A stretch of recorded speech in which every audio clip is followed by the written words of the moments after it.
Magandang umaga sa ating lahat. Ako po si Senador Dr. De La Rosa. Tumatakbo ulit, nagpapare-elect ulit na magiging senador ng ating Republika ng Pilipinas. Given the chance, ako'y muling mananalo, rest assured that I will continue my advocacy, public order and national defense and security. Doon po ako magfo-focus, public order, I will continue, public order, I will continue, against illegal drugs and fight against illegal drugs and criminality, national defense and security, for national defense and security, our national defense posture, should be national credible enough against credible invaders, against foreign invaders. Any question? Yun lang po ang aking gagawin. Alam po natin na you're very close with the Duterte family and medyo marami pong very close with the political na away ngayon. Medyo marami pong do you think this will affect how kung ano po yung kalalabasan nitong election na to para sa inyo? Do you think this will affect how kung ano po yung kalalabasan nitong election na to para sa inyo? It may affect either way.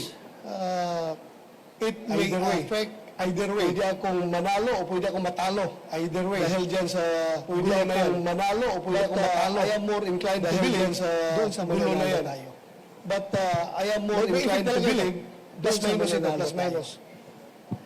May effect talaga ito. Alam mo naman na Pilipino, plus minus. Pilipino, yung mentalidad ng Pilipino ay dihadista. Alam mo naman na Pilipino, pag binubugbog ka palagi, yung mentalidad ng Pilipino ay dihadista. Pag binubugbog ka palagi, palang Fernando Po Jr. Dapat naman talagang kaawaan dahil pag binubugbog ka palagi, naawa sa'yo. Hindi naman tayo yung mga, dapat naman talagang kaawaan dahil mga Kristiyano tayo, naawa tayo sa, hindi naman tayo yung mga ayok, mga violenting tao, di ba? Kristiyano tayo, naawa tayo sa taong binubugbog. So, I hope.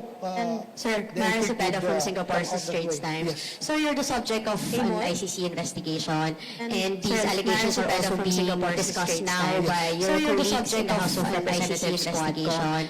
And these allegations are also being discussed now by your colleagues in the House of Representatives squad.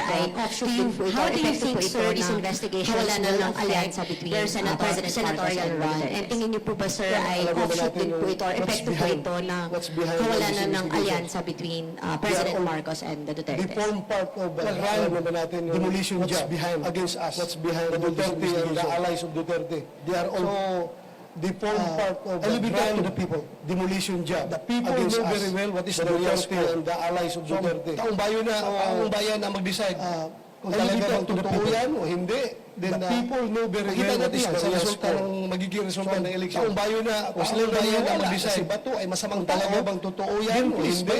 Then, vote for me. Makita natin yan sa resulta ng magiging resulta ng eleksyon. Kung kayo naniwala na si Bato ay naniwala na si Bato ay masamang tao, sinusugal ang kanyang buhay, para labanan ng droga, kriminalidad, huwag niyo kayo boto ay salba. Pero kung kayo naniwala na si Bato ay matino na tao, please help me. Sinusugal ang kanyang buhay, I'm going to do that. Labanan ang droga, kriminalidad, I'm going to risk my career, salba, personal life para dyan sa laban na yan. Hindi po ako atras. Please help me. Kasi yung, because I'm going to do that, I'm going to risk my life.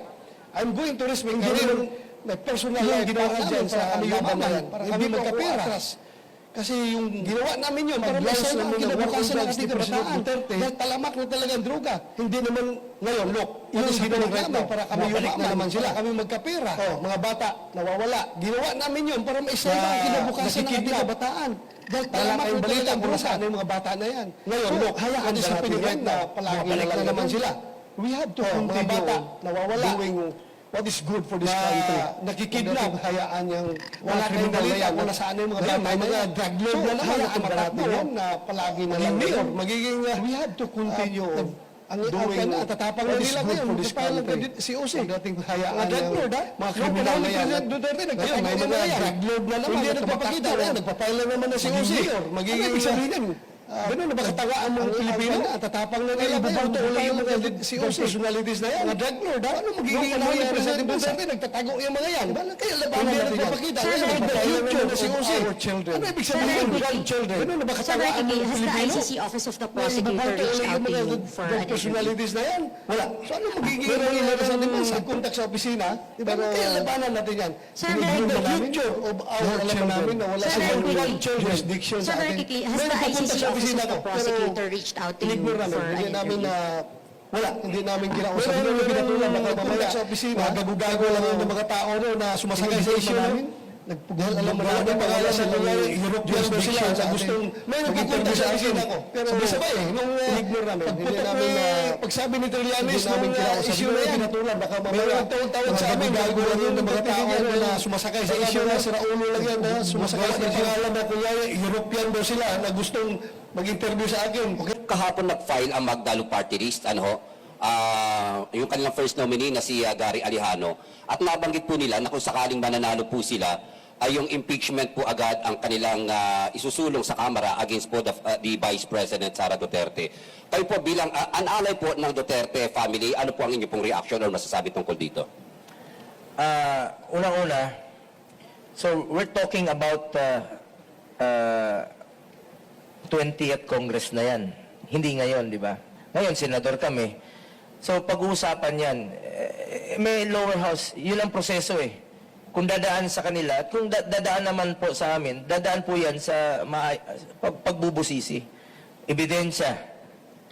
Kaya nga po tayo may check and balances sa gobyerno.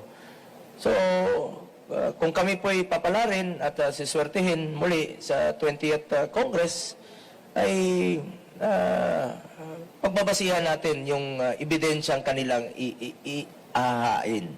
Ako naman po ay naniniwala na nag-serbisyo po si Vice President ng kanyang katapatan sa panunungkulan niya bilang Vice Presidente. Marami naman po siyang magagandang programa na nais niya pong makamit at gustong gawin na ako mismo bilang senador ngayong 19th Congress ay ating sinusuportahan. Lalong-lalo na po yung makakatulong sa mga kababayan nating mahirap. Marami siyang mga programa na tulong mga libreng sakay, tulong sa mga pasyente. Ilan lang po yun sa dapat na gawin po ng isang public servant. Tulungan yung Pilipino nang walang halong politika. Okay, last question. Mon Galvez, TV5. Good afternoon, Senator Mon Gualvez po sa TV5. Sir, actually, just to reiterate lang yung question kanina, that marami hong mga demolition job that were mentioned against the allies and the Dutertes. Do you still believe sa tinatawag na Duterte magic para manalo kayo na mga inendorso ho niya? Kaya po kami nandito sa PDP Laban dahil naniniwala po kami sa liderato at nagawa ni dating Pangulong Duterte para sa taong bayan. Hayaan na po natin ang taong bayan ang humusga. Kaya po tayo may eleksyon pagdating ng panahon.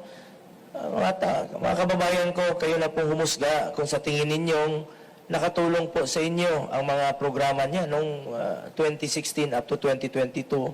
Yung mga bill programs, yung kampanya niya against criminality. Kung nakakalakad ho ba ang inyong anak na hindi nasasaktan at nababastos. Kayo na pong umusga. Kaya po tayo may election, will of the people. Antayin na lang po natin kung ano pong kagustuhan at sa darating na election. Naniniwala po ako na pagmahal ka ng tao at alam nilang nagsiservisyo ka ng buong katapatan at pag may mamalasakit sa Pilipino, sila na po ang huhusga para sa inyo at hindi ka nila malilimutan. Alam po ng Pilipino yan. Kaya na sinabi ni Bato kanina, yung inaapi, alam ng Pilipino sinong inaapi. Alam ng Pilipino sino ang nagtatrabaho. Alam ng Pilipino kung sino yung hindi tamad. Importante rito, meron silang malapitan at meron silang matakbuhan. Ulitin ko, alam naman po ng Pilipino for the past 5 years, 6 years. Ako po ay nagtatrabaho para po sa kanilang lahat. Sa abot ng aking makakaya. Kung kasipagan lang pong pag-uusapan, yan po pwede kong ipagmalaki sa inyong lahat ang aking kasipagan at pagmamalasakit sa kapwa Pilipino. Wala pong masasayang na oras. Walang masasayang sa tiwalang binigay niyo po sa akin. Dahil magsiservisyo po ako sa inyo. Dahil ako po ay naniniwala na ang serbisyo po sa tao, serbisyo po yan sa Panginoon.